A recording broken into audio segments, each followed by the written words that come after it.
The wind screamed through the Wyoming peaks like a wounded coyote, whipping curtains of snow across the narrow trail. Before we kick off this adventure, don't forget to hit like on the video and let us know in the comments where you're watching from. Lily Grant gripped the reins with numb, trembling fingers. Her wedding dress, once pure white, was now soaked, clinging to her like a death shroud. Behind her, the storm carried the echo of hooves. She could hear them gaining ground, the men Silas Boone had sent to drag her back. There, the witch went. That way. One voice cut through the blizzard as raw and merciless as the cold itself. Lily kicked her heels into her mare's sides, forcing the tired creature forward. The horse stumbled, nearly pitching them both into the ravine below. She'd been riding hard for hours, ever since she'd burst out of that church where her own father had sold her off like cattle to settle his gambling debts. Silas Boone. Even thinking his name made her stomach turn. The land baron who owned half the county and ruled it with a fist of iron. Her father had lost everything in a poker game, and when Boone came to collect, he decided Lily's hand in marriage was worth more than any deed of land. Another shout carried through the wind, closer this time. Panic spurred her on. The trail split ahead, one path back toward the valley, the other climbing higher into the mountains. She didn't hesitate.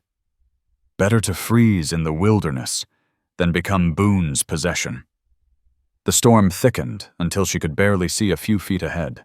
Her limbs went numb, her breath ragged.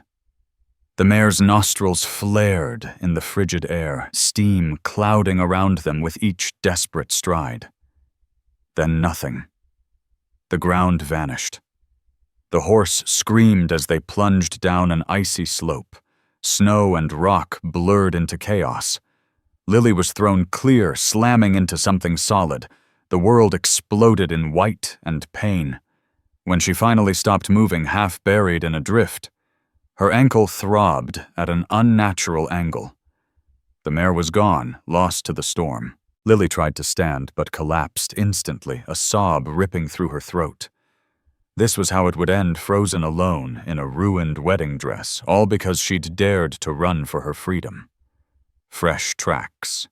She went this way. Terror clawed her upright. Lily dragged herself behind a fallen log, pressing her body into the snow despite the agony in her ankle. Two riders appeared through the flurries, Jed Carter and Hank Voss Boone's hired killers. The kind of men who'd burn a house for a handful of silver and sleep soundly afterward. They reined in their horses just above her hiding place. "The trail ends here," Jed muttered. "Maybe that fall broke her neck, and the horses too," Hank said with a laugh. "Boone wants her back, alive if he can help it, for the wedding night." Their laughter curdled her blood. She buried her face in the snow, praying the wind would swallow her. Then crack. A rifle shot split the storm. Jed's hat flew off a clean hole through the crown. "Next one won't miss," came a deep voice from the ridge above. Calm as still water, but with steel underneath. Both men spun their mounts, scanning the blinding white. "Show yourself," Hank shouted. A second shot answered, kicking snow inches from his horse's hooves. The animal reared in panic. "Last warning," the voice said. Lily held her breath. Whoever this stranger was, even these killers believed him. Jed spat into the snow. "Boone owns this whole territory," he growled. "You just signed your death warrant, friend. I'll take my chances. Now get!" After a tense moment, the two turned tail, vanishing into the storm. Silence fell again, broken only by the wind. Then footsteps, crunching closer. Out of the swirling white emerged a tall, broad-shouldered man dressed in buckskin and fur. A rifle hung loose in his hand. His dark hair was long, streaked by snow, his face cut from weather and time. When his eyes, steel gray with a glint of blue, found hers, it was like he'd known where she was all along. "You're hurt," he said, voice rough but steady. Lily tried to answer, but her teeth chattered too hard. He crouched beside her, moving with the quiet grace of a hunter who'd spent years surviving these mountains. "Let me see." "Ankle," she managed through chattering lips. "Twisted. Maybe broken." He examined it gently, hands warm, despite the cold. "Not broken. Bad sprain. You can't walk on it." "I can't stay," she gasped. "They'll come back." His gaze met hers, steady, unreadable. "They won't find you. My place isn't far. Can you ride my horse gone? Then you'll ride mine." He whistled softly, and a paint horse emerged from the trees as if conjured by the storm. Lifting her effortlessly, the man swung into the saddle behind her. "Hold on tight," he said. "Storm's only getting worse." Lily leaned against him, feeling the solid warmth of his chest through layers of fur. As they rode into the white abyss, she heard his voice over the wind. "My name's Cole Ironhand." And for the first time since she'd fled the church, Lily Grant felt the faintest spark of safety. "Hurts, doesn't it?" His voice was low now, softer, though it still carried the kind of authority that made you listen whether you wanted to or not. Lily tried to speak, but her teeth chattered too hard for words. The man, clearly native by his bearing, and the way he moved, slung his rifle across his shoulder and stepped toward her slowly, like someone easing up on a wounded deer. "My ankle," she managed through clenched teeth. "Twisted. Maybe broken." He crouched in the snow beside her, his movements deliberate and sure. "Name's Cole Ironhand," he said, brushing the snow from her boot. "Been shadowing those two for near an hour now." His hands were steady, surprisingly gentle for a man built like a mountain. "Not broken," he murmured, pressing lightly against the swelling. "Just bad sprain. You won't be walking on it anytime soon. I can't stay here," she gasped, her voice breaking. "They'll come back. I won't go back to him. I won't."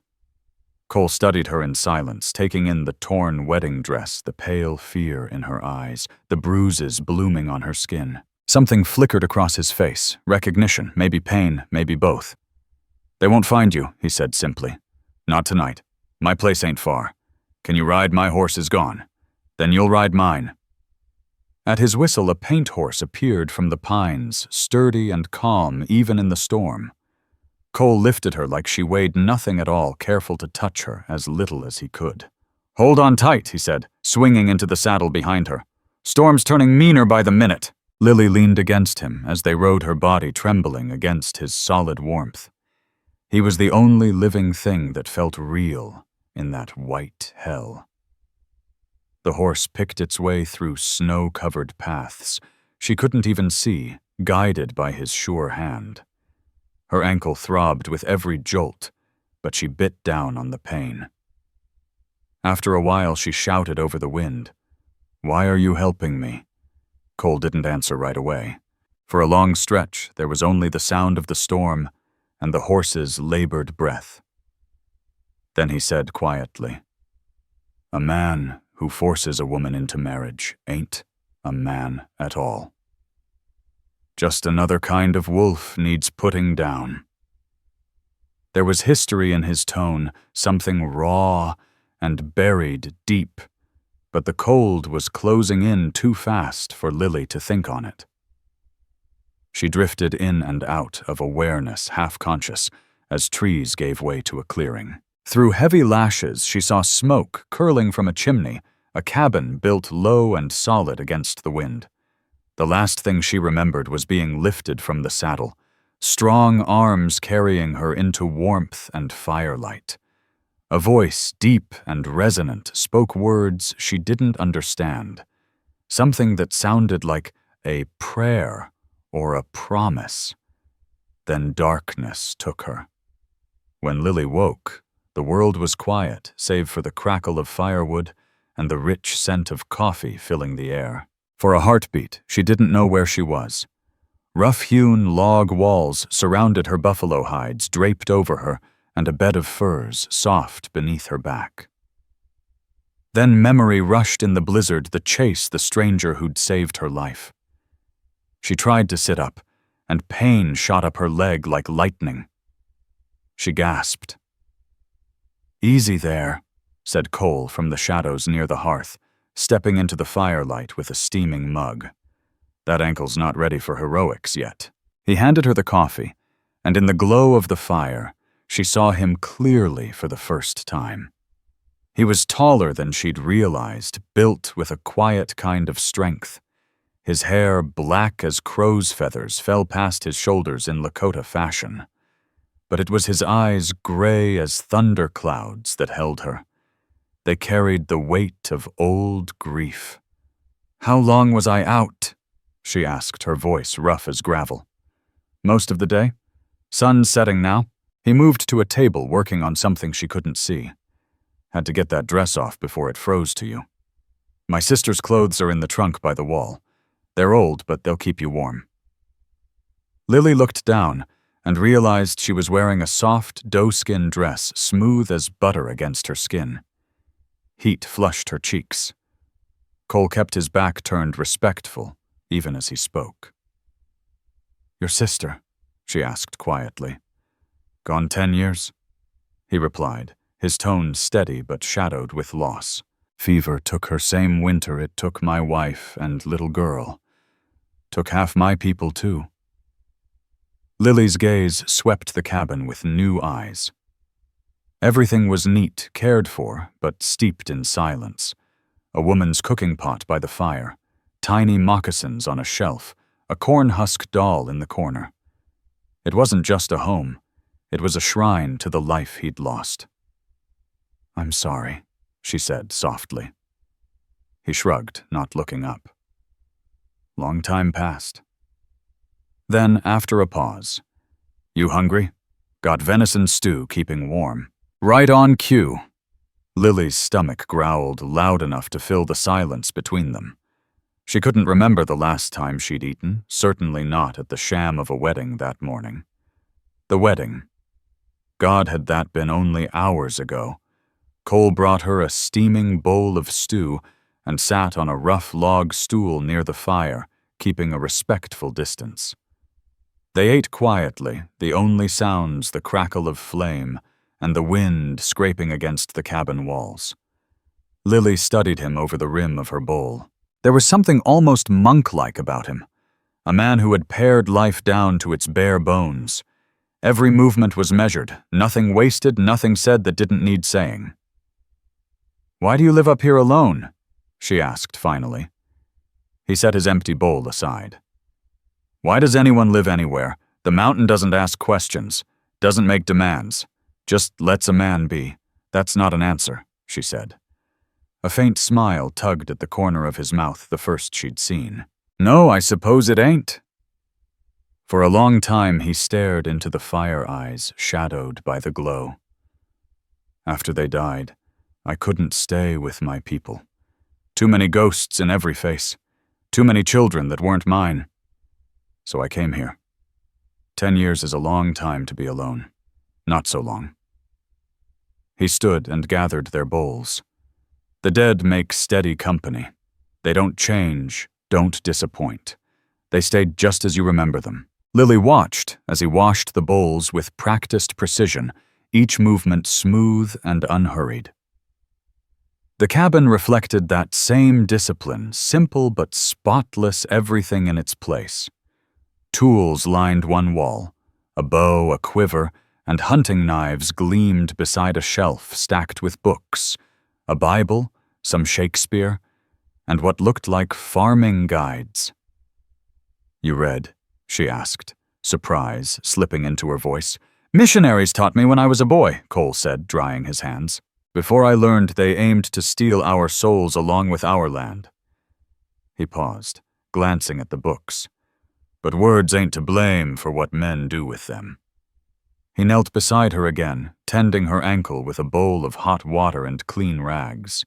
His hands were sure, his touch careful, but impersonal, like someone who'd treated plenty of wounds before. "It's not as bad as I thought," he said, wrapping it neatly. "You'll be walking in a week, maybe less." I can't stay that long, she murmured. They won't come, he said with quiet certainty. Storm buried your trail. They'll think you're dead in some ravine. Even if they search, they won't find this place. White men don't see what they ain't looking for. Lily wanted to argue, but the warmth of the fire and the fullness in her belly pulled her down into a heavy drowse. The cabin's safety felt unreal, like a dream she didn't trust. Rest, Cole said, rising to check his rifle by the door. I'll keep watch. Why are you helping me? She asked softly, eyelids drooping. You don't even know my name. Don't need to, he said without turning. I saw enough when those men were hunting you like they were after game. Besides, his voice dropped, roughened by something like loneliness. It's been a long time since these walls heard a woman's voice. A house remembers even when a man tries to forget. Her last waking thought was the sound of him humming low and mournful a Lakota death song, though she didn't know the words. When she woke again, night had settled deep. Cole sat by the fire, working quietly on what looked like a snare. Can't sleep? She asked. He glanced up. Don't need much. My ankle's throbbing, she said, though that wasn't what kept her awake. It was him, this place, this strange peace she didn't understand. Cole rummaged through a small wooden box and returned with a leather pouch. Willowbark tea helps with pain. He prepared it with that same calm precision, the faint scent of earth and smoke filling the air. You haven't asked, Lily, said suddenly. He looked at her brow furrowed. Asked why I was running. Why I was wearing a wedding dress. He handed her the cup. Figure you'll tell me if you want. Ain't my business otherwise. But Lily found that she did want to tell him. Needed to. As she sipped the bitter tea, the words tumbled out, the gambling debts, Silas Boone's cruel deal, the wedding she'd been forced into that very morning, standing in her mother's old gown, while Boone's cold eyes claimed her like property. I waited until the preacher asked if anyone objected, she said, staring into the cup, her voice trembling. I said, I do. Then ran, Lily murmured, staring into the fire. Grabbed the nearest horse and rode till I couldn't breathe, brave Cole said quietly. Desperate, she corrected. You don't know Silas Boone. He owns the judges, the sheriffs, half the damn territory. He's probably got 100 men scouring the hills by now. Let 'em look. His tone hardened steel, flashing beneath calm. Men like that feed on fear. Take the fear away and they're just bullies with fancy boots and too much money. Easy for you to say, Lily started, then hesitated. You're not a woman, he finished for her. No. But I've seen what men like that do to women, to children, to anyone they think can't fight back. His eyes went distant, haunted by something far older than her troubles. The army came through our winter camp, once he said quietly. They were hunting warriors, found only women, old men, children. Didn't matter. Silence fell thick as snow. Lily pulled the buffalo hide closer, not from the cold, but from the weight of what he'd said. I'm sorry, she whispered the words too small to hold the grief between them. Not your doing, Cole said, rising to bank the fire. World's full of Silas Boone's different faces, same sickness. Think they can own what was never theirs to take. He settled on his stool again, apparently his bed for the night. Lily glanced at the fur bedding and felt a pang of guilt. Take the bed, she said softly. You've done enough for me already. You're hurt. Conversation's over. His tone left no room for argument, though it carried a quiet kindness. Lily lay back, watching the shadows dance across the log walls. It was strange, this sense of safety with a man she'd known less than a day. Safer than she'd ever felt in her father's house. Safer than she ever would have been in Boone's mansion. Cole, she whispered. Thank you. For everything. He didn't answer at first. Then after a long pause, he said softly, Been a long time since anyone said my name. almost forgot how it sounded. Lily closed her eyes, the willow bark tea easing her pain. Tomorrow would bring new problems. Boone wouldn't quit. But tonight, in this cabin, frozen in time, with this quiet man keeping watch, she felt safe for the first time in years.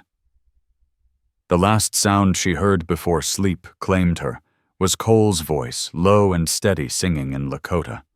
Not a death song this time, but something gentler. A prayer, or maybe a promise. 3 days passed in the mountain cabin, each one sanding down the rough edges of fear that had driven Lily there.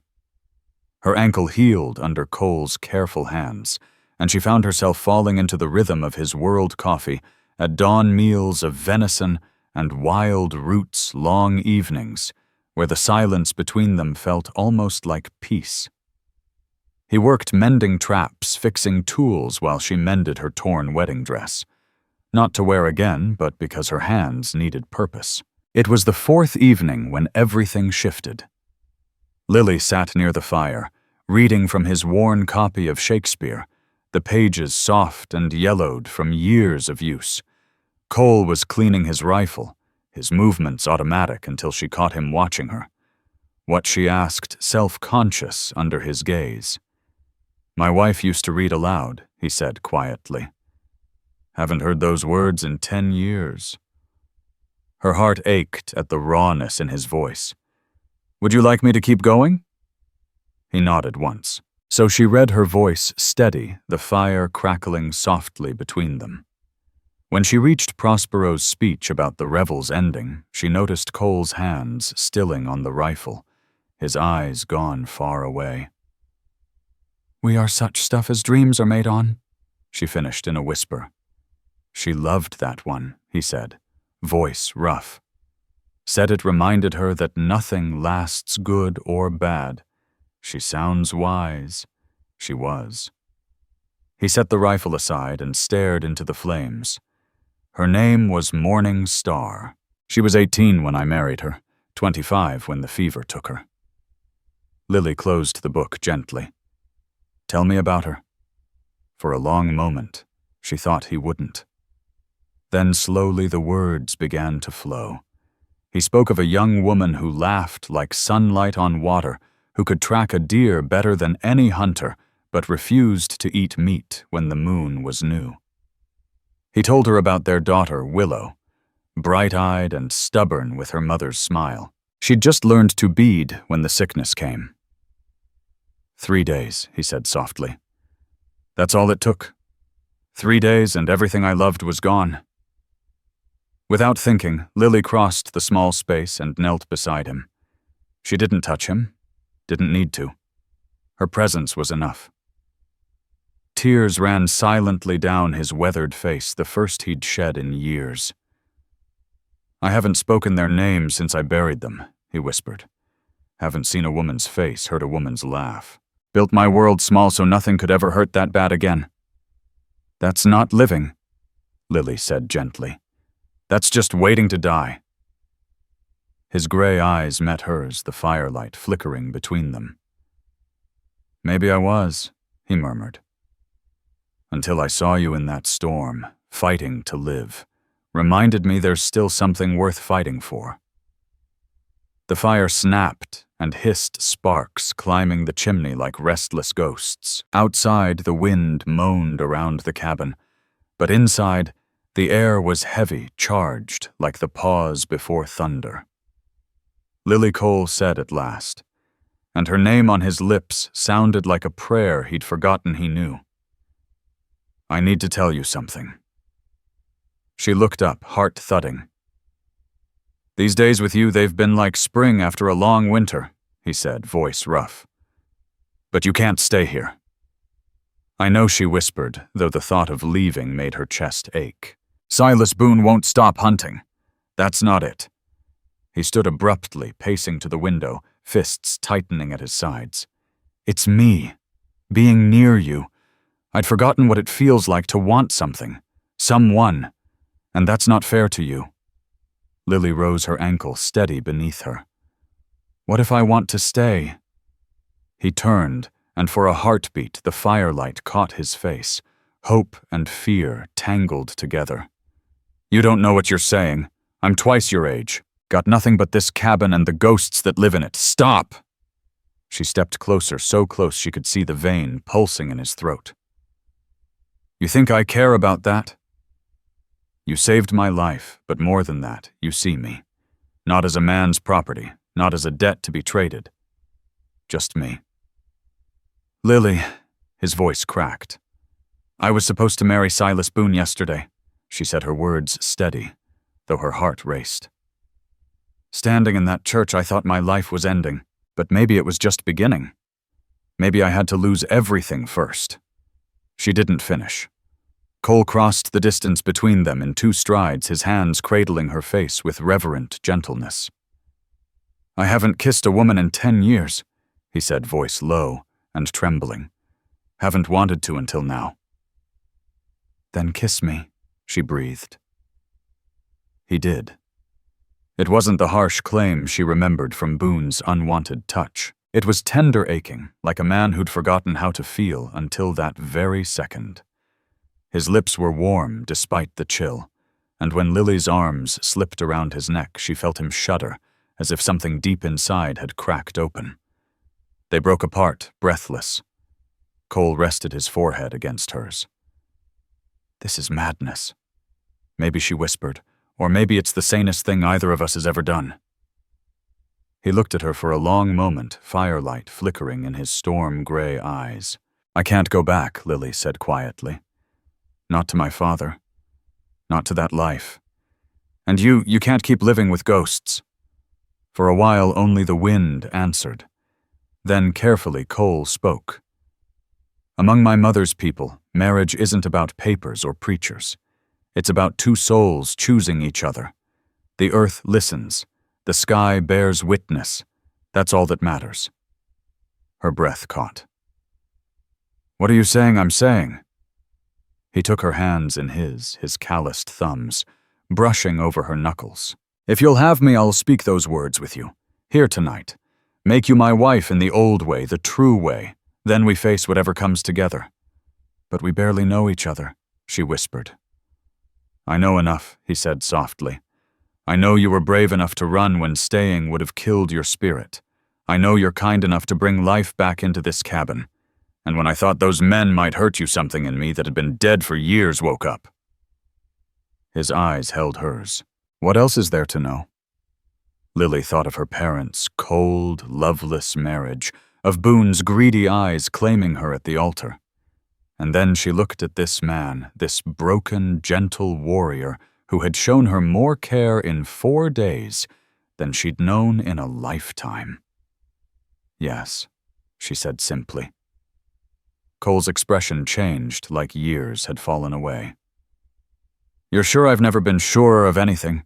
He kissed her again, deeper this time, 10 years of loneliness burning away between them. When they parted, he smiled for real, and it reached his eyes.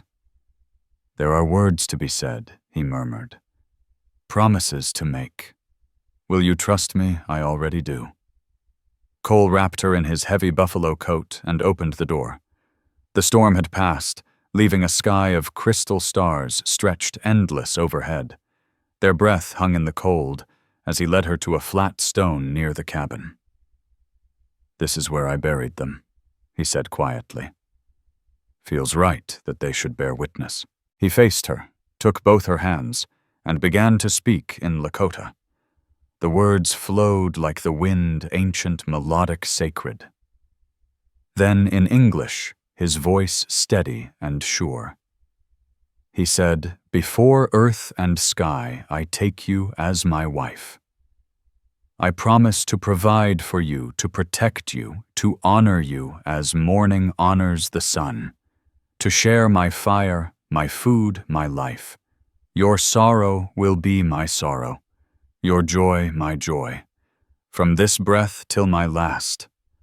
Tears filled Lily's eyes, not for loss, but for what she'd found. He wasn't offering ownership, but partnership. Not a cage, but a home. "I don't know your words," she whispered. "Then speak from your heart," he said. The wind understands every tongue." Lily took a deep breath, her voice shaking but strong. "Before the earth and sky, I take you as my husband.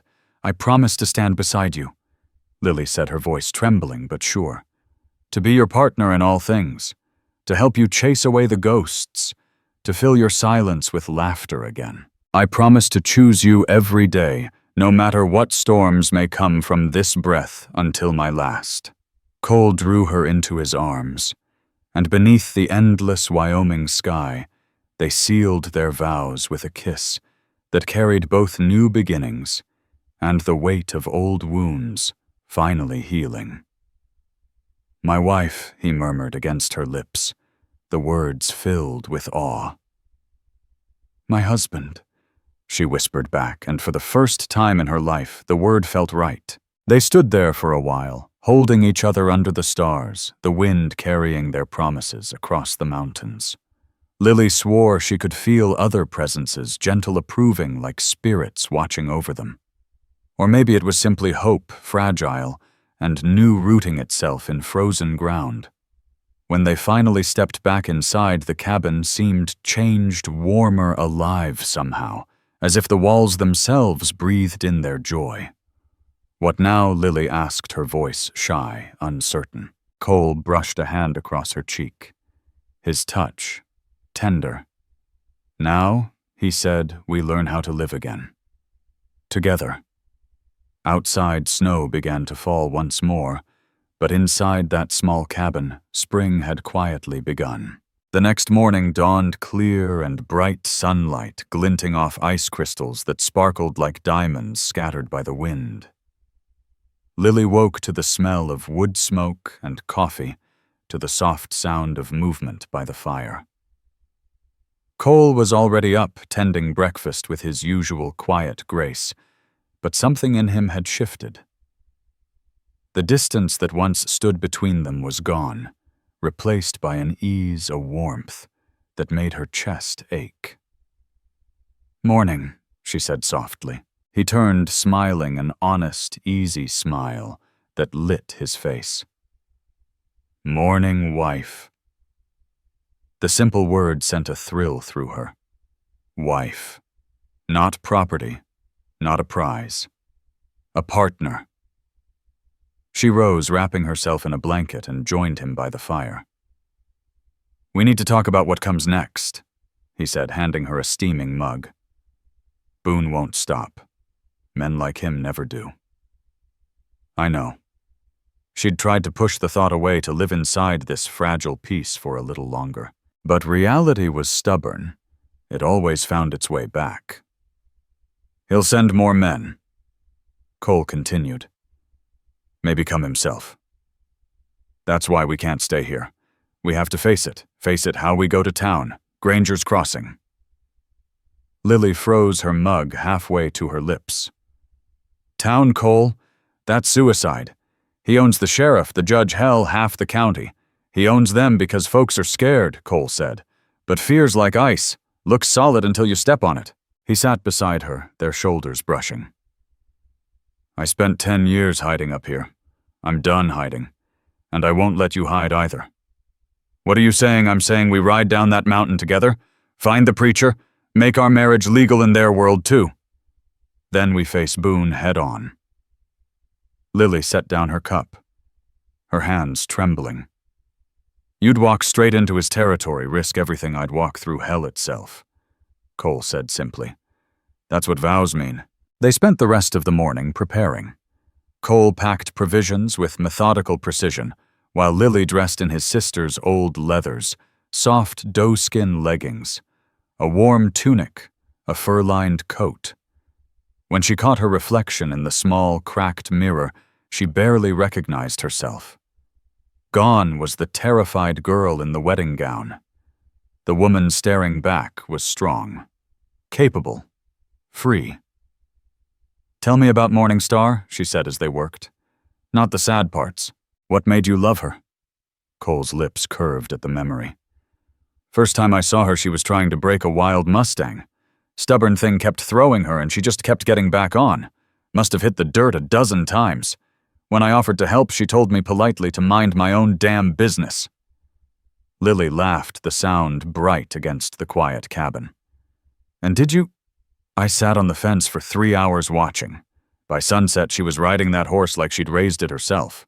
He smiled faintly. "That's when I knew." "She sounds wonderful," Lily said softly. "She was," he replied. "And she'd like you. She'd call me a fool for waiting this long to start living again." By midday, they were ready. Lily climbed onto the paint horse behind Cole, the mended wedding dress folded, and left behind a ghost of the life she'd escaped. As they rode down from the mountains, the wide plains opened before them, endless and pale beneath the winter sun. That night they made camp beneath a grove of cottonwoods beside a frozen creek. Cole built a small, smokeless fire, and they ate dried venison and flatbread in easy silence. When the flames burned low, he spread their bedrolls close, but not touching. The restraint was both sweet and maddening. Cole Lily said softly, "Yeah, we're married." He stared into the fire. "We are. But you've been through enough," Cole said softly. "I want you to be sure, really sure. Not just grateful, not just scared." Lily leaned over his bedroll, silencing him with a kiss. I'm sure she whispered against his lips. "I chose you under the stars. I choose you now." What followed was slow, reverent, a meeting of two battered souls who had finally found shelter in each other. When it was over, they lay wrapped beneath the buffalo hides, Lily's head resting on Cole's chest, his heartbeat steady beneath her ear. "No regrets?" he asked quietly. "Only that it took us so long to find each other," she murmured. The second day's ride was harder. The closer they drew to civilization, the more tense Cole became, eyes scanning every ridge, every glint of movement on the horizon. His caution proved wise. Late that afternoon, 3 riders appeared in the distance, cutting across the valley floor with purpose.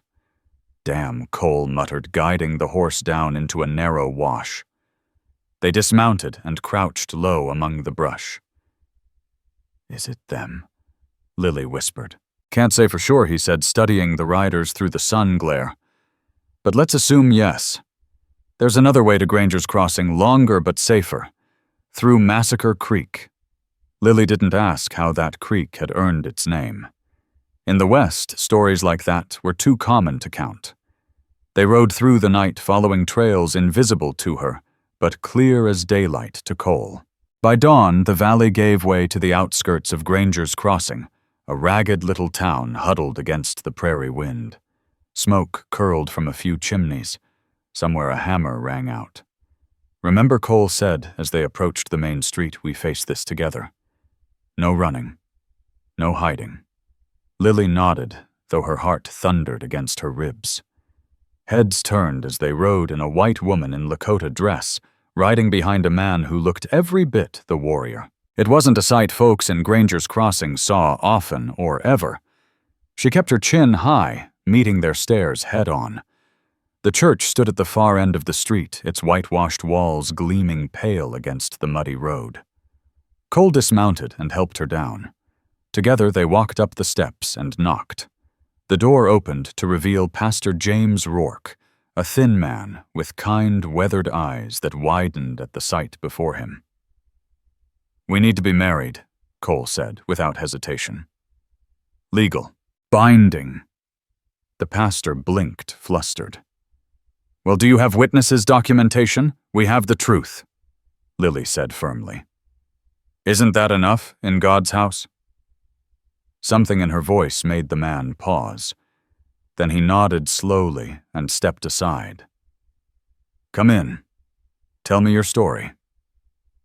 Inside the small, plain church, they sat near the altar, while Lily spoke about the forced engagement, the escape, the man who'd saved her, and the vows they'd already made under the Wyoming stars. Pastor Rourke listened in silence, his expression grave.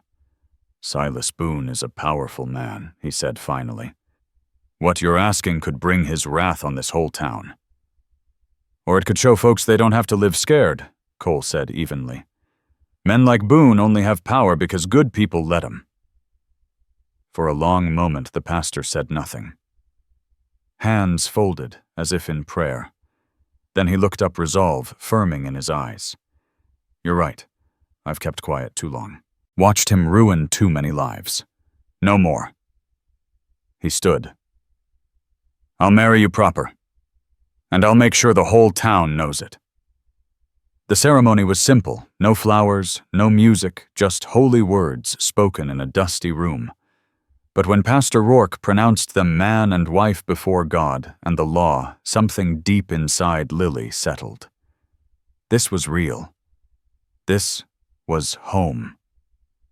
They were signing the marriage register when the church doors banged open. Jed Carter stood silhouetted in the morning light, hand on his revolver, a smirk twisting his face. Well, well, he drawled. Boone's gonna be mighty pleased.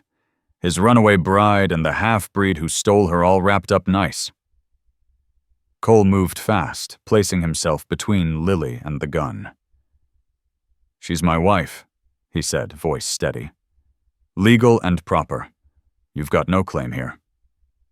That, so, Jed sneered. Funny thing about legal. It's whatever Mr. Boone says it is. Not in God's house, Pastor Rourke said sharply, stepping forward, surprising everyone with the strength in his voice. This marriage is recognized and recorded. Any harm done to them will be a sin before heaven and a crime before man. Jed Carter's hand twitched toward his revolver. For a tense heartbeat, Lily thought he might actually draw. Then the sound of voices rose outside the townsfolk gathering, drawn by the noise and curiosity. This isn't over, Jed spat. Mr. Boone's on his way, and when he rides in, this whole damn town'll learn what happens to folks who cross him. He backed out of the doorway, boots echoing on the church porch, and was gone. Through the window, Lily saw people spilling into the street, whispering, pointing. The story was spreading like wildfire. The runaway bride of Silas Boone, the Lakota warrior who'd claimed her, and the preacher who'd dared to bless their union. The die is cast. Pastor Rourke murmured, his face pale. May God have mercy on us all. Cole took Lily's hand in his, steady as iron. Let him come, he said quietly. We'll be ready. As they stepped outside, the air was thick with murmurs. But when Lily met the eyes of the townsfolk, she didn't see only fear. She saw something else. Small, fragile, but growing. Hope. Maybe Cole was right. Maybe fear was like a sheet of ice, solid until the right weight cracked it wide open. Word of Silas Boone's approach rolled into Granger's Crossing like a storm front spilling down from the mountains. Folks said he was bringing 12 armed men, a territorial marshal, and papers that would nullify any marriage he didn't approve of. Fear swept through the town like wind through tall grass. From the window of the boarding house where she and Cole had taken a room, Lily watched the streets empty. Shopkeepers shuttered their doors, mothers pulled children inside, and the town braced for what was coming. They're scared, she said softly. Cole stood beside her, arms crossed, his presence calm and grounding. They've got reason to be. But fear's funny, it can turn to courage fast enough given the right spark. And if it doesn't, she asked quietly. Then we face him alone, he said simply, turning her to meet his eyes. We don't run. A knock at the door cut through the tension. Cole's hand instinctively went to the knife at his belt, but Lily recognized the voice beyond the wood. It's Pastor Rourke. Please let me in. They opened the door. The pastor's face was lined with worry. Boone's camped 5 miles outside town, sent Carter ahead with a message. What message, Cole asked, though they both already knew. He wants Lily returned to him by dawn, or he'll burn Granger's Crossing to the ground. Says your marriage is void, that she was promised to him, and that no savage has the right to claim what's his. Rourke's voice trembled more with anger than fear, as if she were cattle to be bartered. "And the town council?" Cole asked, his tone carefully neutral. Divided, the preacher admitted. "Some say we must stand on what's right. Others—" He hesitated. "Others believe one woman isn't worth the ruin of a town, and I fear that argument's taking hold." Lily felt the blood drain from her face, but before she could speak, Cole stepped forward. "Then tell them this," he said, voice quiet but hard as flint. "Men like Boone don't stop once you give them what they want. Today it's one woman. Tomorrow it's land, freedom, a child. They keep taking until there's nothing left but folks too broken to fight back." Pastor Rourke nodded slowly. "You speak truth, Cole, but truth won't stop bullets." "No," Cole agreed, "but sometimes it makes people willing to stand in front of them." The preacher left, and night settled heavy around the little room. Lily sat close beside Cole, listening to the faint creak of the wind through the shutters. His body was taut, coiled like a man preparing for war. "Tell me about Massacre Creek," she said suddenly. "The place we rode through." For a moment he didn't answer. Then his voice came low and rough. "You don't want to hear that story." "I think I need to," she said, "to understand what's coming." He exhaled. 20 years ago, a wagon train camped by that creek, settlers pushing west, chasing dreams, but they cut through sacred ground, shot buffalo for sport, left the meat to rot. Some young warriors decided to teach them a lesson. His gaze drifted to the fire's dying glow. It went bad. By dawn, the creek ran red. "Your people?" she asked softly. "Some," he said.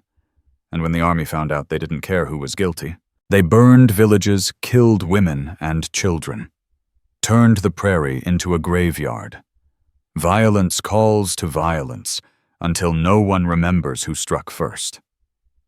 But this isn't that Lily said, her voice firm. "We're not striking first. We're just refusing to be victims." Cole's eyes met hers, storm gray and steady. "Then we stand our ground." To men like Silas Boone, the world was something to own or break. That night, knowing what might come at dawn, Lily and Cole held each other like it was the last time they'd ever draw breath. Their love wasn't desperate. It was defiant, the kind that stood its ground against the dark. She memorized everything, the scent of leather and smoke on his skin, the roughness of his hands, the way her name sounded when he whispered it like a prayer. Morning came too soon, painting the Wyoming sky with the crimson light of battle. They dressed without a word, Cole in his buckskin's rifle, slung across his back, and Lily in the sturdy clothes of a frontier woman, her golden hair braided tight. Together they walked down the silent main street toward the church, where riders were already gathering. Silas Boone sat astride a black stallion, dressed like a man who thought himself king of the territory. He was around 35, handsome, in the way a rattlesnake is beautiful before it strikes. His pale eyes found Lily immediately. A smile curved his mouth, cold and triumphant. "Lily," he called, his voice echoing off the clapboard buildings. "You've led me quite the chase. Time to end this nonsense. The only nonsense," Cole said, evenly stepping forward, "is thinking you've got any claim here." Boone's gaze flicked over him like he was swatting a fly. "The savage speaks. Tell me, boy, do you remember what happened the last time your kind challenged white law in these parts?" "I remember what happens when folks stop standing alone," Cole replied. Lily saw townspeople emerging from doorways, hesitant at first, then gathering. The blacksmith stood with his hammer. The schoolteacher raised her chin. Old Gus Miller from the general store appeared with a rusted rifle across his lap. Boone noticed, too. His smirk wavered. "You people really want to die for a runaway woman and her half-breed hero," a voice rose from the crowd. "We want to live free." Another joined in. Without fearing you'll take our daughters next, then another. Or our land. Pastor Rourke stepped out of the church Bible in hand. Silas Boone, he said, voice ringing clear. This woman is married before God and man. You hold no power here. Power, Boone snarled. I own half this town, the deeds, the judges, the sheriff. You own nothing, Cole cut in. Just paper and fear. And fear's losing its worth. Boone's hand twitched toward his pistol, but stopped. The sharp click of hammers being drawn filled the air. A dozen guns pointed at him now. You'd hang for this, Boone spat. Maybe the blacksmith said grimly, but you'd be too dead to see it. The moment stretched taut as a bowstring. Lily could hear her pulse pounding in her ears. Cole's body was coiled beside her, ready to strike if Boone so much as blinked wrong. Then Jed Carter spoke up from among Boone's men. Boss, maybe we should go. Boone turned on him, eyes blazing. What did you say? Jed shifted uneasily in the saddle. Look around, sir. This ain't gonna end clean, and for what one woman who don't want you, there's plenty of willing ones in the world. Boone's face twisted. It's about pride, and pride ain't worth dying for, Jed said quietly. Not today. Lily saw it then, the exact moment Boone realized he'd lost. His men's hands were slack on their guns, their eyes darting. The town stood unbroken before him, and the story would spread like wildfire, how Silas Boone had been driven off by a small frontier town and one Lakota warrior. This isn't over, Boone said, finally, his voice low and venomous. You've made an enemy today, all of you. We already were, the schoolteacher replied clearly. We're just not afraid anymore. Boone's expression curdled into fury, but he yanked his reins hard. Mount up, he barked. His men obeyed, turning their horses toward the open prairie. Lily didn't breathe until the dust of their retreat faded on the horizon. Her knees gave way, and Cole caught her, holding her close, as relief rippled through the crowd. It's done, someone murmured. We actually did it. Cole's voice was soft against her ear. It's not done, he said. Men like him don't forget. Then he looked down at her and smiled, quiet and proud. But for today, we won. The town celebrated in its own small way, handshakes, laughter, tears. Folks clapped Cole on the shoulder and told Lily she had a home in Granger's Crossing now. They'd found their courage, and for the first time in a long while, it held. Pastor Rourke approached the sun high and bright behind him. Pastor Rourke's question hung in the air. What will you do now? Lily turned to Cole, seeing her own resolve mirrored in his storm-gray eyes. We'll go home, she said softly. Back to the mountain. But not to hide this time. We'll build something real. Cole's smile was sharp as a blade drawn against the wind. Then let Silas Boone come. He'll learn what it means to threaten a Lakota warrior's family the old way. They left that afternoon, 2 riders moving toward the jagged peaks. Behind them, Granger's Crossing began to breathe again, forever changed.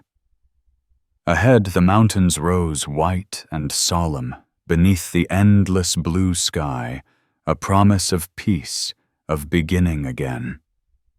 No regrets, Cole asked as the town faded into the valley. Lily leaned back against his chest, the steady rhythm of his heartbeat grounding her. Only one. Oh, that I can't see Boone's face when he realizes his power's gone for good. Cole's laugh rumbled low and warm. That's my warrior wife talking. Warrior wife. She smiled at the sound. Once she'd been a runaway bride, an object traded by men. But somewhere between the snow and the firelight, she'd found her own strength. Not just love, but partnership. Not just survival, but home. The mountains welcomed them back, and though shadows still lingered beyond the horizon, they would face whatever came together. Their vows had been spoken beneath the stars, and unlike the ink of men like Silas Boone, those promises would never fade. 3 weeks later, spring was fighting to thaw the frozen earth when trouble finally came. Lily was bent over the small garden they'd coaxed from the stubborn soil when Cole appeared in the doorway, face hard. "Riders," he said quietly, "coming up the valley. 8 of them." Her hands froze on the hoe. They'd known this day would come. Boone wasn't the kind of man to swallow humiliation. She followed Cole inside, where he was already checking his rifle pistol and the hunting knife that never left his belt. How long, she asked. An hour, maybe less. His eyes met hers, steady, unreadable. "You could still take the back trail. Head for, 'We've had this talk.'" Lily crossed to the trunk, where they stored ammunition, and began loading rounds with calm precision. Weeks in the mountains had changed her, toughened her hands, sharpened her will. "I'm not leaving." Cole nodded once, the ghost of a smile touching his lips. "Didn't think you would." They worked in silence, a rhythm between them, born of trust and necessity. Cole took the front window rifle ready. Lily stationed herself at the side with the revolver he'd taught her to use, her stance sure and balanced. The cabin, built solid against blizzards and wolves alike, would serve them well today. Before long, dark shapes emerged on the snow, spreading out across the valley. Boone's men. Lily recognized Jed Carter among them, and Silas Boone himself, sitting tall on a glossy black stallion. The others were hired guns, mean-eyed and restless. Cole Ironhand Boone's voice boomed across the clearing. "Send out what's mine, and we'll leave peaceful-like." Cole's reply was calm-cutting. "Only thing that belongs to me here is my land and my wife. You're trespassing on both." Boone laughed, cold and cruel. Big words for a man outnumbered 8-1. 8-2, Lily called out, stepping into view. "And this ridge counts for another 4. A few of Boone's men muttered uneasily, eyes flicking up the slope. Taking a fortified cabin uphill wasn't a task any of them relished. Lily Boone said, his tone turning syrupy and false. "You've had your little adventure. Time to come home. Your father misses you. My father sold me to pay his debts," she answered, voice like steel. "He's no father of mine." Boone's mask slipped. "Then you're truly alone. What happens when your savage dies protecting you? Where will you crawl to, then?" "Forward," she said simply. "Always forward. Never back to you." Boone's face darkened. "Every man with me's worth $20 dead or alive in 3 territories, he sneered. "You want their blood on your conscience? The only blood spilled here will be by your hand." Cole set his tone like the edge of winter. "Ride away now and no one dies." He paused, his voice dropping to something even colder. "Or stay, and I'll show you what my people call the death of 1,000 cuts. Your men will die clean, you won't." Something in his voice, quiet, certain, utterly without bluff, made a few of the hired guns shift in their saddles. The first cracks of fear rippled through Boone's line. Lily could see it in their eyes. The hired guns were wavering. $20 wasn't worth dying for, not against a Lakota warrior with nothing left to lose, and a woman who refused to break. "Boss," one of them muttered. "Shut your mouth!" Silas Boone barked, his voice sharp as a whip. "Any man who runs gets a bullet in the back." That was his mistake. The threat shifted the air, loyalty cracking under fear. Boone's men exchanged glances, quiet and calculating. Jed Carter broke the silence, speaking loud enough for everyone to hear. "How about we settle this proper man to man? You and Cole Ironhand." Boone snapped his head toward him. "What?" Jed shrugged, unfazed. You both know blades. No guns, no hiding behind men, just a fair fight. Winner takes the field. Lily's voice cut through the air like glass. I'm not some prize to be won. Cole's tone was calm, but carried the weight of iron. No, you're not. But if Boone wants to meet death face to face instead of from a rifle's end, I'll oblige him. The clearing went still. Boone's pride gave him no way out. If he refused, he'd look like a coward in front of his own men, and his kind would rather die than be seen weak. Fine Boone spat, swinging down from his horse. He drew a long, gleaming bowie knife, his jaw set tight. Let's finish this. Cole stepped down from the porch, slow and deliberate, the sunlight flashing off his blade. He turned to Lily once, no words, just a look that said everything. This wasn't only about vengeance. It was about ending Boone's hold over their lives and over everyone like them. The men formed a rough circle. The wind howled through the valley, carrying the scent of snow and blood. Boone grinned, cruel and confident. When you're dead, I'm gonna make her watch while I... He never finished. Cole moved like water. His blade met Boone's with a metallic ring that echoed through the valley. They circled boots, crunching in the snow. Boone fought hard, brutal and quick, every stroke made to kill. But Cole's movements were fluid, almost graceful, born from years of hunting, surviving fighting for his people. Boone slashed, Cole flowed. Boone lunged, Cole turned his attack aside with the ease of a man who'd fought death and won before.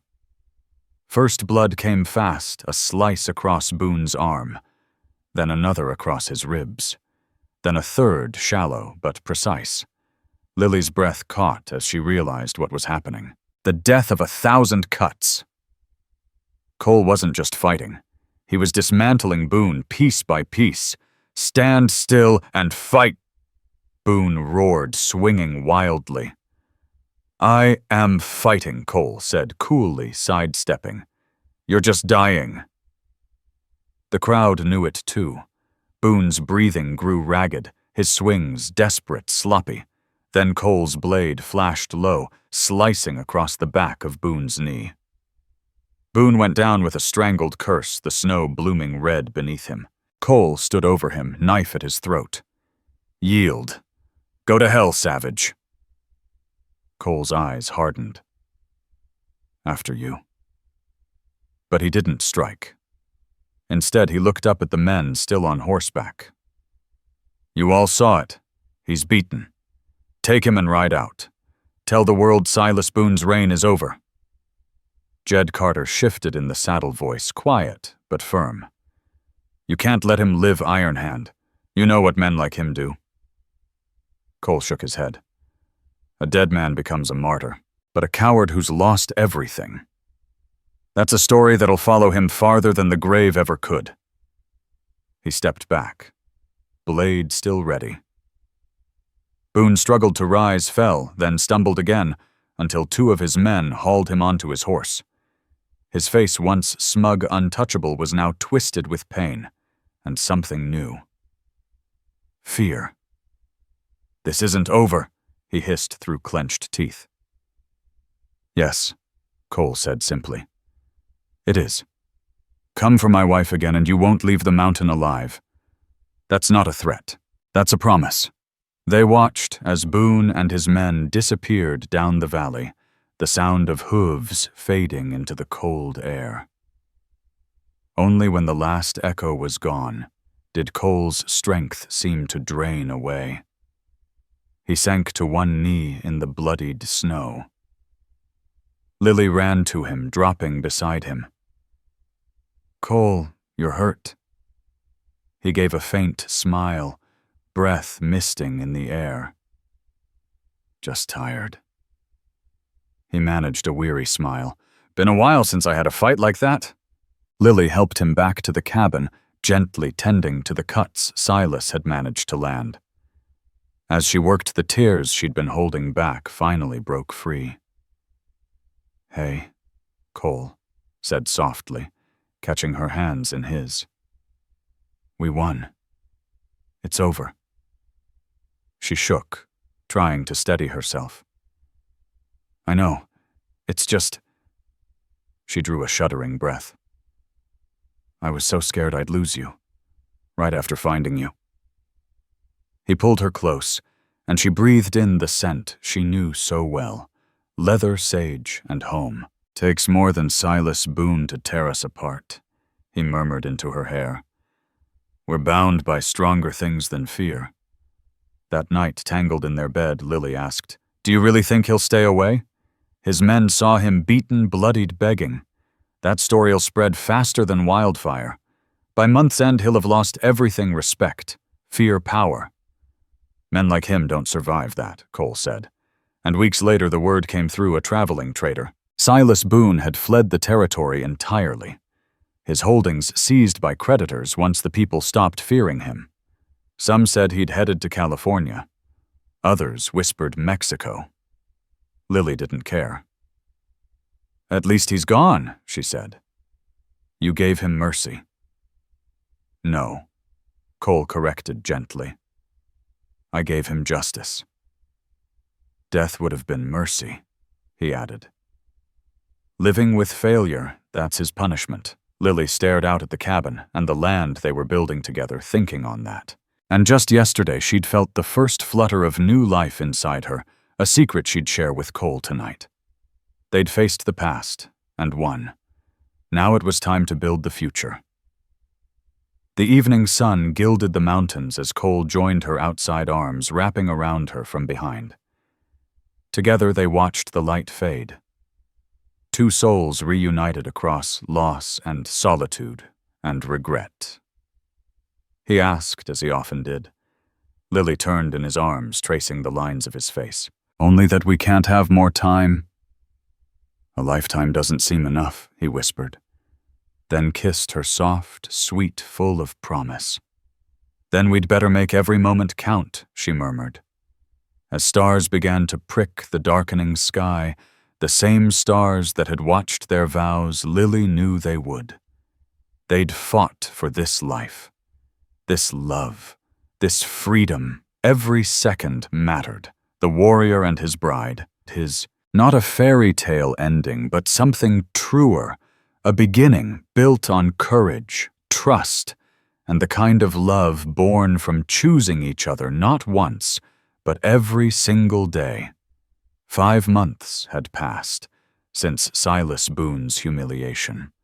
5 months of peace, leaving them dangerously close to complacency.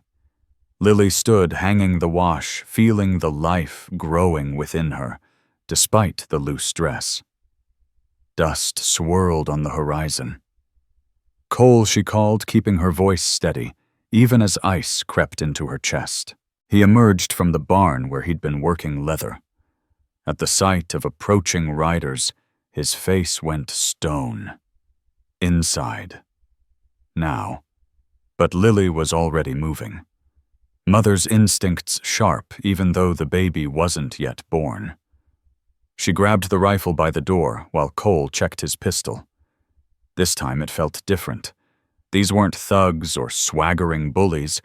They rode with a calculated professional caution, each movement purposeful, deadly. Morris and Cole muttered, eyes scanning them through the window. And Hank Voss, plus 3 others. I thought Morrison turned on Boone money talks louder than conscience for some, Cole said, checking his pistol, each movement precise. Silas must have scraped enough for one last try. The riders stopped just outside rifle range. Morrison rode forward alone, hands visible but ready. Ironhand. Mrs. Ironhand, his voice carried. We come with an offer. Cole's reply was calm but firm. Silas Boone's dead, ended his own life 2 weeks back in California. But before he died, he put a bounty on your heads, $5,000 each. Lily's breath caught. That was more than most men saw in a lifetime. That's not an offer, Cole said, voice low, steady. That's a death sentence. Here's the deal, Jed Carter said, stepping forward. You come peacefully, and we take you before the territorial judge. Tell your story. Maybe they're lenient." He glanced at Lily. "Seeing as how Boone pushed you to it, maybe you serve a few years instead of hanging. Better than dying here. Or maybe," Lily called out, voice sharp as a whip, "you ride away now while you still can." Jed's laugh was hollow. "Ma'am, with respect. There's 5 of us. 2 of you. And word is, with the way you're carrying your man, won't risk you or the babe in a gunfight. That Cole realized was their mistake, thinking his love made him weak instead of lethal." Lily saw it in the cold steel of his gray eyes, cutting through the tension like winter storms. "You're right," Cole said softly. "I won't risk them. That's why you're already dead. You just don't know it yet." The first shot rang out from behind the riders, a sharp crack that sent one stranger tumbling from his horse. Confusion spread through the group as a second shot dropped another man from the tree line. Lakota warriors emerged like shadows from the forest. 5 of them, painted for war weapons, gleaming. "My brothers from the reservation," Cole told Jed Carter, his voice calm and unyielding. "Did you think I'd forgotten my people? Or that they'd forgotten me?" The odds had shifted. Morrison Voss and the last hired gun found themselves trapped between the cabin and the warriors, outgunned, outmaneuvered. "This doesn't have to end in blood," Cole called. "Drop your weapons live." For a heartbeat, Lily thought they might. Then Voss, always vicious before clever, made a move for his gun. Chaos erupted. Lily raised her rifle, kneeling at the window, heart pounding but hands steady. One shot, precise. Voss twisted in his saddle, clutching his shoulder where her bullet found him. Cole's rifle thundered beside her. The last hired gun toppled from his horse. Jed Carter, desperate, charged for the cabin, his horse screaming before collapsing under a hail of bullets. He rolled free, came up running, pistol ready. Cole stepped forward to meet him in the yard, 20 feet apart. Carter's temple bled from a graze. His hand shook. "You should have stayed, Bot," Cole murmured. "Not off my family's blood," Carter spat back. They fired together. The shots echoed like thunder against the mountain walls. For a breath, both men froze, then Carter's gun slipped from trembling fingers. He fell chest blooming red as Cole turned, and Lily saw blood on his sleeve. "Just a graze," Cole said, raising a hand. "Nothing serious." The Lakota warriors moved among the fallen, checking for life. Voss groaned alive, but badly wounded. The eldest warrior, a man with iron-gray braids Cole had introduced as Red Hawk, approached the cabin. "It's done, brother," he said. "My thanks," Cole replied formally. "The dead is heavy, no debt between family." Red Hawk's weathered face cracked into a rare smile. "Besides, we owed Boone's men for what they did to Swift Elk's sister. Justice served twice. They tended Voss enough to keep him alive for the ride into town, where he'd face trial for attempted murder. The bodies of the others were wrapped and loaded on horses. Evidence of self-defense," Red Hawk said plainly. As the warriors prepared to leave, Red Hawk pulled Cole aside. Lily couldn't hear the low conversation, but saw Cole nod solemnly. "What did he say?" she asked, once they were alone in the blood-stained yard under the setting sun. "That the reservation isn't far," Cole said, hand resting on her swelling belly, "that family should be close when babies come. That maybe it's time to stop living with ghosts." Lily leaned into him, feeling the warmth of him, the life they'd built and defended. "And what do you think she whispered?" Cole was quiet, a long moment. "I think Morningstar would want our child to know both worlds, to have family beyond these walls." Our child, Lily repeated softly, amazed sometimes how far they'd come from that terrified flight through the blizzard. Together, they watched the first stars appear in the darkening sky. Tomorrow, they'd face the authorities, explain the gunfight, prove their case. But Red Hawk had been confident. 5 known outlaws against a pregnant woman and her. With witnesses ready to testify about the bounty on their heads, even the territorial judge wouldn't turn a blind eye. "Will this ever end?" Lily asked, voice trembling with both exhaustion and relief. The violence, the threats, the people trying to tear them apart. Silas Boone was gone, his fortune dead with him. After today, word'll spread, leave the Ironhands alone or face the consequences. Cole turned her to face him. "We've earned our peace," he said quietly. Lily thought of the other women in town, living safe, predictable lives, never knowing the wild sweetness of being chosen beneath the stars, of building love, from loneliness of standing beside the man she loved with a rifle in her hand and fire in her heart. "I wouldn't trade it," she said fiercely. "Not a moment of it, not even this." Cole gestured to the blood-stained yard. "Especially not that. We fought for our life together, that means something." That night they made love with desperate tenderness, each touch a declaration of life in the shadow of death. Later, as Cole slept beside her, Lily felt the baby stir strong, insistent kicks that promised a fighter in the making, born of a warrior and a woman who refused to be owned.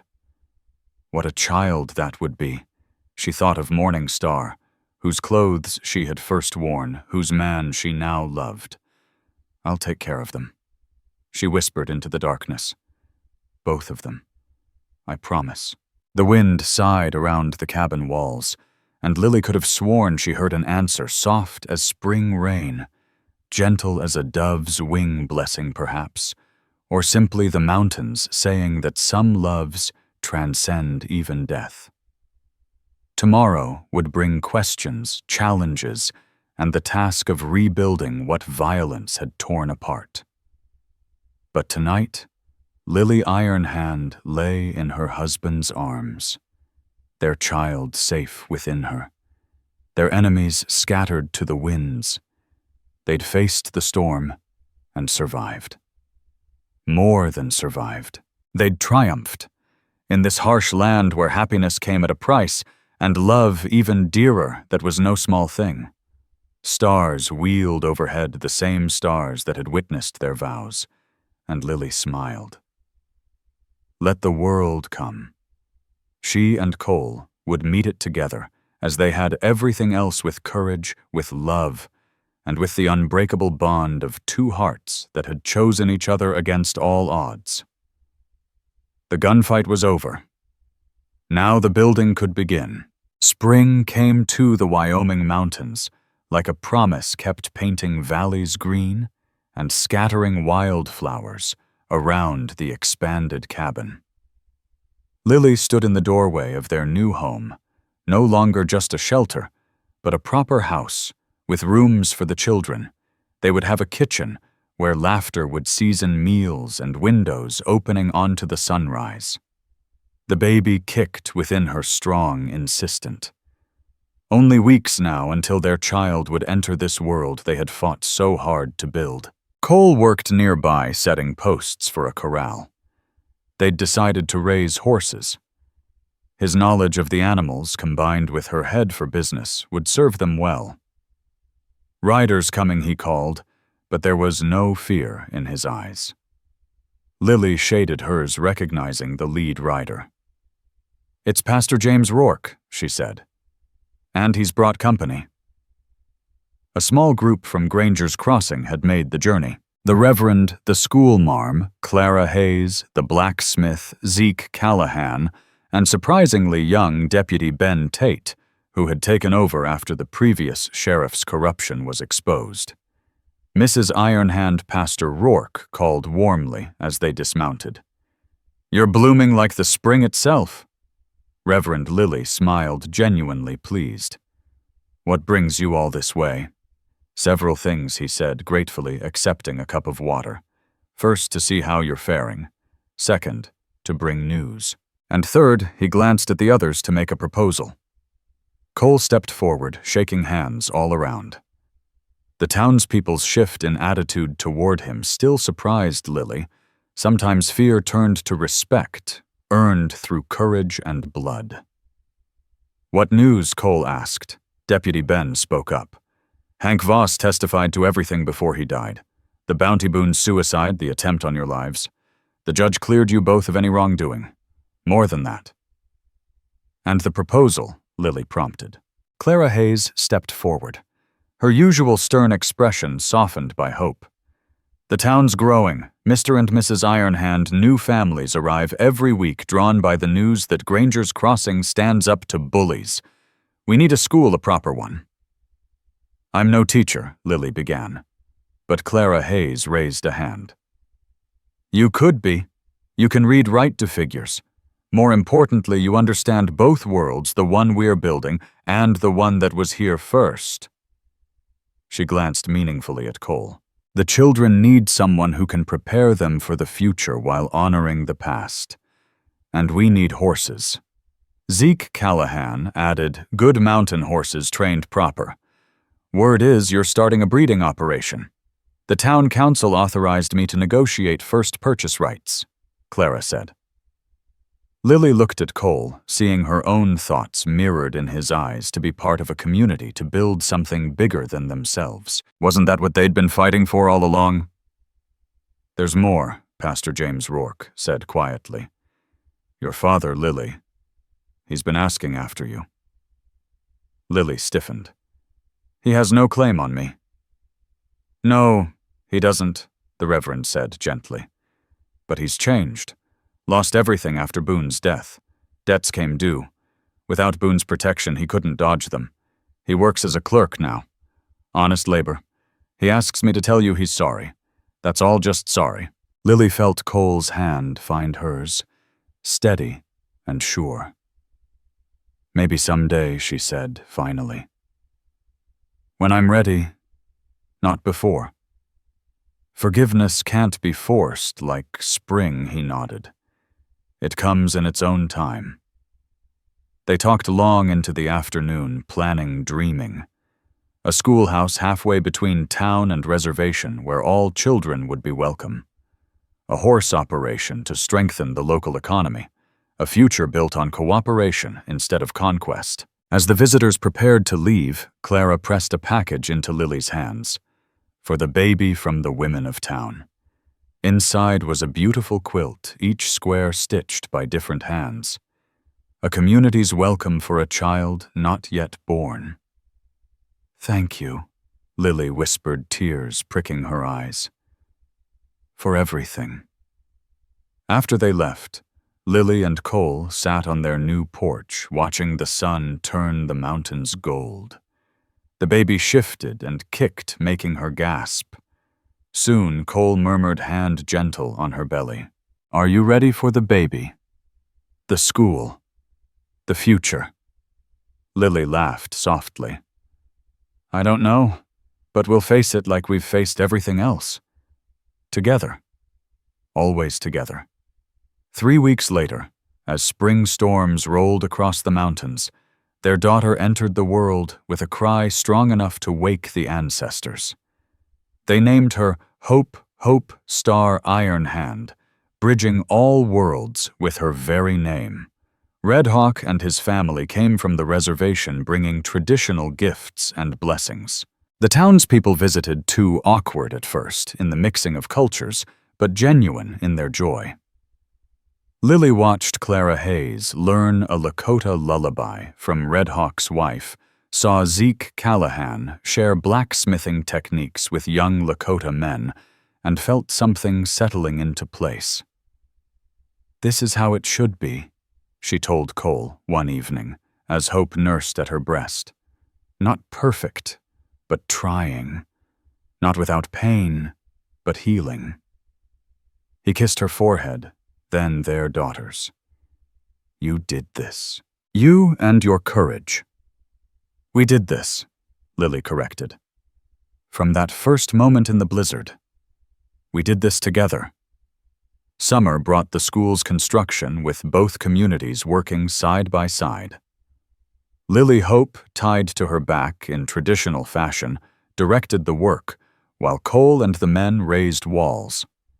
By autumn, 20 children sat in the new schoolhouse, learning letters and numbers alongside respect for the land and its first people. The horse operation prospered too. Cole's skill with training combined with Lily's shrewd bargaining built something sustainable. They hired young men from both town and reservation, teaching them the trade together. 1 year became 2, became 5. Hope grew strong and wild, equally comfortable in Dawson and Gingham, speaking both English and Lakota with childish authority. Brothers followed Sam Ironhand, who carried his father's quiet strength, and Luke Ironhand, who laughed like spring thunder on a crisp autumn day. As Lily taught at the school, and Cole worked with a young stallion, a lone rider approached their home. Lily recognized him despite the years her father grayer now worn by honest labor and regret. "Lily," he said simply, "I have no right to ask, but I had to try. To see you to say I know what you came to say." Her voice was steady, though her heart raced. I needed time to decide if I could hear it. They talked for hours, as the children played nearby, supervised by her father, who watched with protective eyes. He held Hope briefly wonder in his lined face at the granddaughter he'd never thought to meet. When he left, Lily felt lighter somehow, not yet reconciled, but open to the possibility. Forgiveness like spring came slowly, but surely. "No regrets?" Cole asked that night their ritual question. Lily looked around their home, children sleeping peacefully, a thriving business, a respected place in the community, and a love that had weathered every storm. Through the window, the lights of other homes glimmered across the valley, the town, and reservation growing closer with each passing year. "How could I regret any path that led me here?" she answered. "That led us here." They made love with tender care, fully aware of how precious their life together was, how fiercely they'd fought for this hard-won happiness. Later, as Cole slept, Lily stepped onto the porch. The stars wheeled overhead, the same stars that had watched a desperate woman fleeing a blizzard, a lonely warrior making impulsive vows, 2 hearts choosing each other against all odds. "Thank you," she whispered to those stars, to Morning Star, to the mountain spirits, to whatever power had guided 2 broken people together to build something whole.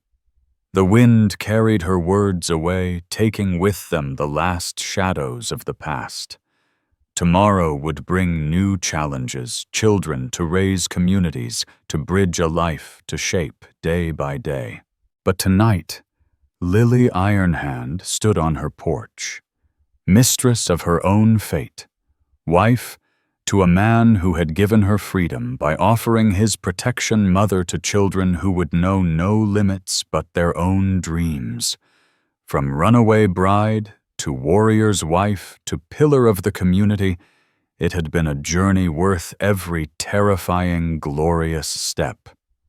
And it was far from over. Inside, Hope stirred and cried in her sleep. Lily went to comfort her daughter. As she sang the child back to dreams, a lullaby blending English words with Lakota melody, she smiled. This was what victory looked like. Not the dramatic gunfights or narrow escapes, though those had been necessary, but this a child sleeping safe, a husband breathing steadily nearby, a community learning to grow together instead of apart. The Wild West was changing slowly but surely, and Lily Ironhand, who had once fled through a blizzard in a torn wedding dress, was proud to be part of that change. The mountains stood eternal witnesses to all the small human dramas played out in their shadows. If the mountains could speak, they would say that of all the love stories they'd sheltered, few burned as bright as 2 people who had chosen each other in defiance of a world that tried to keep them apart. Their story, like all the best stories, didn't end with happily ever after. It continued with happily ever onward building tomorrow, one precious day at a time. Thank you for listening to this tale from the Wild West. If you enjoyed Lily and Cole's story of love, courage, and redemption, please let me know where you're listening from. I'd love to connect with fellow lovers of frontier romance. If this story has touched your heart, I invite you to stay with us to discover more true tales of the Wild West. Stories that honor resilience, tenderness, and the spirit that God placed in those who blazed the trail. Subscribe, share, leave your thoughts in the comments, and join us once again to journey across this untamed land. Thank you.